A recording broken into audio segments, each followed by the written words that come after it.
बांग्लादेश की मफूर वज़ीर आज़म शेख हसीना वाजिद ने रवां साल अपने वतन वापस आने का ऐलान कर दिया। शेख हसीना वाजिद ने अपनी खुद साख्ता जिलावतनी के दौरान एक इंटरव्यू में दावा किया कि वो रवां साल हर रुकावट अबूर करके बांग्लादेश वापस पहुंचेंगी।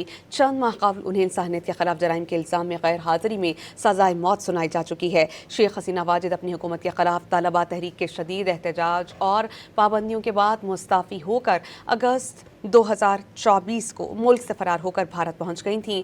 वो अब तक वहीं पनाह गुज़ीन हैं। अब कमोबेश 2 साल के बाद शेख हसीना वाजिद ने बांग्लादेश वापसी का ऐलान किया है। बांग्लादेश की मफूर वज़ीर आज़म शेख हसीना वाजिद ने रवां साल अपने वतन वापस आने का ऐलान कर दिया। शेख हसीना वाजिद ने अपनी खुद साख्ता जिलावतनी के दौरान एक इंटरव्यू में दावा किया कि वो रवां साल हर रुकावट अबूर करके बांग्लादेश वापस पहुंचेंगी। चंद माह कबल उन्हें इंसानियत के खिलाफ जराइम के इल्ज़ाम में गैर हाजिरी में सजाए मौत सुनाई जा चुकी है। शेख हसीना वाजिद अपनी हुकूमत के खिलाफ तलबा तहरीक के शदीद एहतजाज और पाबंदियों के बाद मुस्ताफ़ी होकर अगस्त 2024 को मुल्क से फरार होकर भारत पहुंच गई थीं। वो अब तक वहीं पनाह गुज़ीन हैं। अब कमोबेश 2 साल के बाद शेख हसीना वाजिद ने बांग्लादेश वापसी का ऐलान किया है।